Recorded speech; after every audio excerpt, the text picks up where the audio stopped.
أعوذ بالله من الشيطان الرجيم. بسم الله الرحمن الرحيم.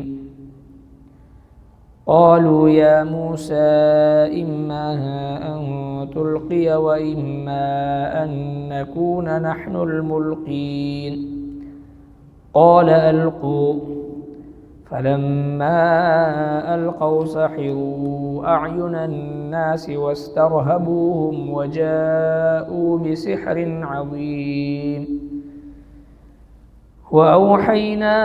إلى موسى أن ألق عصاك فإذا هي تلقف ما يأفكون. فوقع الحق وبطل ما كانوا يعملون فغلبوا هنالك وانقلبوا صاغرين. صدق الله العظيم.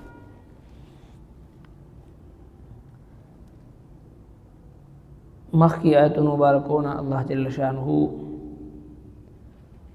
حضرت موسیٰ علیہ نبینا و علیہ السلام او د فرعون واقعہ ذکر فرمائل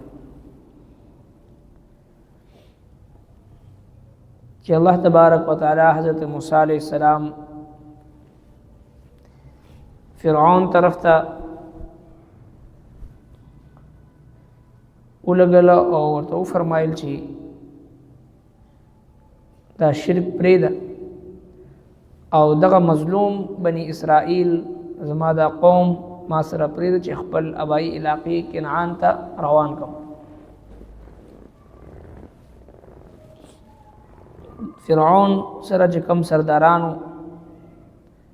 هغه موسی علیه السلام باندې د سحر الزام ولګو ته دا ساحر دی او فرعون له مشوره ورکړه چې د ملک د ټول ملک نه ساحران را جمع کړه چې د سره مقابله وکړي. لہذا ټول ساحران را جمع کړي شو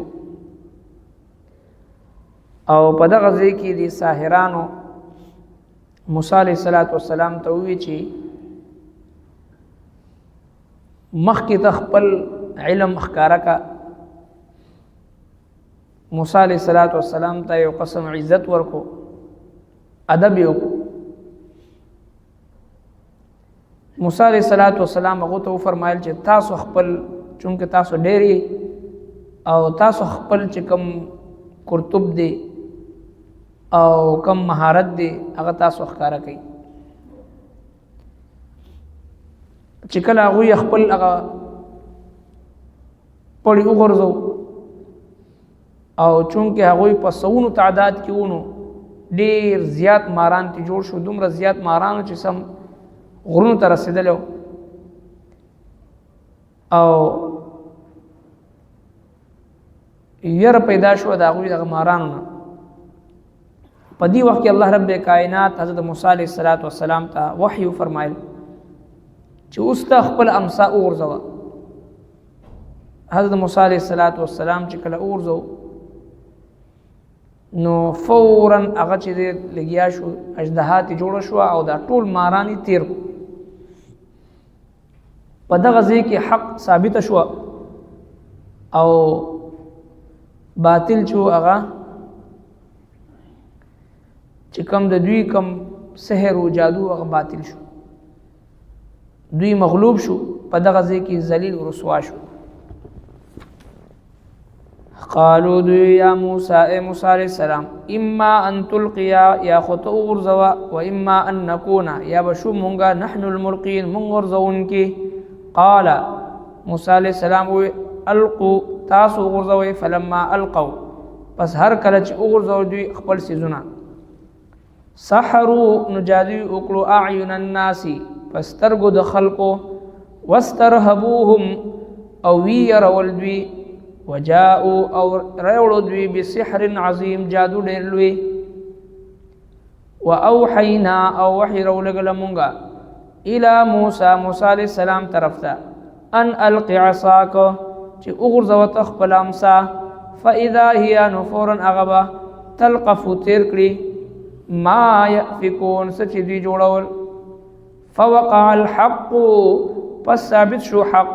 وبطل او باطل شو ما كانوا يعملون هغه څه چې دوی کول فغلبوا پس دوی مغلوب شول هنالک په دغه ځای کې وانقلبوا او واپس شول صاغرین ذلیلا نو دغه د دوی دا سحر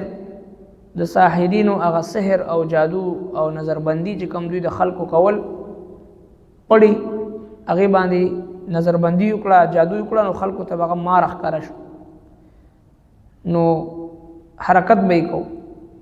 نو دا په حقیقت کې نظربندي و او دوی ته دا چې ماران ښکارا کېدل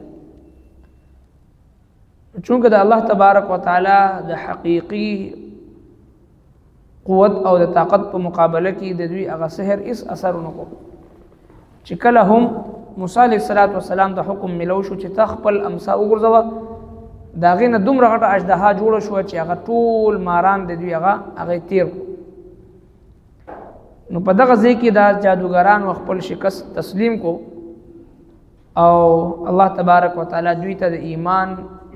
دولت ور نصیب کو حضرات مفسرین کرامو ذکر کړی دی چې دغه بنی اسرائیل ته دغه ساحران او جادوګران چې کوم دوی ته الله تبارک وتعالى د دوه دریو سيزونو په وجه باندې د ایمان دولت ور نصیب کو یو خدا چې دوی چونکه د فن ماهرینو دوی چې کله وکړو چې د موسی علیه السلام چې کومه معجزه وا دوی په دې پوه شو چې دا زمونږ د کار په شانتي نظربندي او سحر او جادو نه دی بلکې دا یو حقيقي سیز دی په دې باندې صحیح پوه شو ځکه د هر فن چې کوم ماهر وي هغه په خپل فن باندې خپويږي او د خپل د فن په اصلم پويږي او په نقلم پويږي چې راځه هر صاحب فن د خپل د فن په اصل باندې پويږي او په نقل باندې پويږي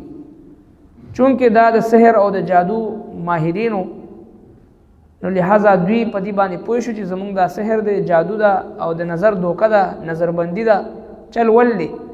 او د موسی علیه السلام چې دا یقیني طور باندې د الله جل شانه طرف نه معجزه ده یو په دې پوه شو ځکه د فرعون مخ ته اول په سجده کې پریوتل او بیا کلک ودرېدل فرعون ته وی چې مونږ په دې باندې ایمان وروړو ځکه دا د الله تبارک وتعالى طرف نه معجزه ده د الله پیغمبر دی او دویم وجه د دوی د ایمان وروړلو چې کوم الله تبارک وتعالى دوی ته ایمان دولت ور نصیب کو هغه د موسی علیه السلام ادب همیشه هغه مسلمان کامیاب وي با ادب با نصیب بے ادب بے نصیب او د حضرت موسی علیه السلام او د حضرت هارون علیه السلام د دې ادب او احترام یو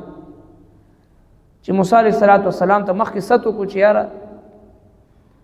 یو عزت او اکرام یو کو چې ته خپل معجزه ښکارا کا چې کم فن تاسو د هغه ښکارا کا خپل دلیل ته ښکارا نو لہذا د دې ادب د وجنه الله تبارک وتعالى دته د ایمان دولت ور نصیب نو دا ادب او احترام زموږ استاد خو پیغمبر جناب محمد مصطفی صلی الله علیه وسلم وانک لعلى خلق عظیم د اخلاق او د ادب او د احترام مجسمه غر او بیتاج بادشاہ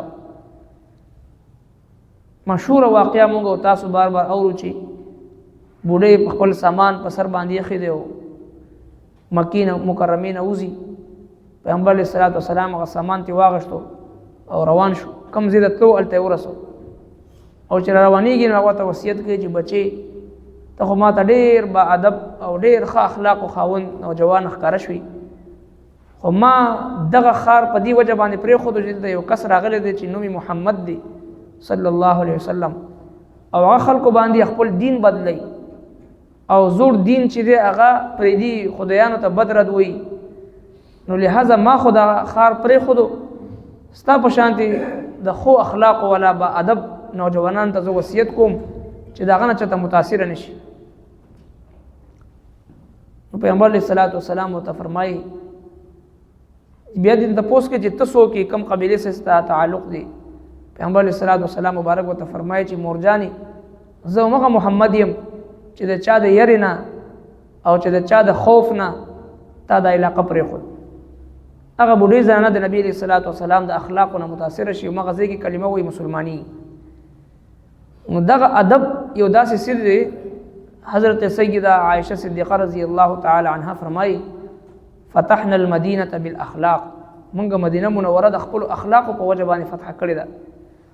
نو دغه ساحرانو جادوګرانو د موسی علیہ الصلوۃ والسلام ادب کو چیرې مخ ته خپل علم مونږ تخکارک دغه ادب د برکت الله تبارک وتعالى دوی ته د ایمان دولت ور نصیب نو ادب د مور او پلار ادب د مشر د سپینګری او د نیکانو خلقو د صلحاو د حفاظ او قراء او علما او دیندارو خلقو د ملک د قوم مشرانو عزتمند خلقو دا غوی په مخ کې ادب او احترام سره راتلل او دا غوی عزت او احترام کول دا غوی سره ادب الدين كله ادب دین سراسر د ادب نوم دی چې چا کې ادب نه وي نو کې دین بچرتي لہذا د ادب د وجنه الله تبارک وتعالى دغه د فرعون ساحرانو ته د ایمان دولت ورنصیب او دویم هغه د موسی علیہ السلام لباس اختیار فرعون ته وی چې موسی علیہ السلام سره مقابله کو خدای په شان د لباس مونږ ته جوړ کا موسی علیہ السلام پګړې تړلو په لاس کې امسا وا او غټ خپل جوبا او خپل اوږدي لباس د چولو په مخ باندې ګیروا فرعون ته وی چې د موسی علیہ السلام په شان د لباس مونږ ته برابر کا چې مقابله کو چې ور سره زمونږه لباس دغه په شان برابر وي نو دغه ادب د وجنه او د موسی علیہ السلام په شان لباس او مشابهت اختیارول د وجنه الله تبارک وتعالى دوی ته د ایمان دولت ور نصیب ربنا تقبل منا انك انت السميع العليم وتب علينا انك انت التواب الرحيم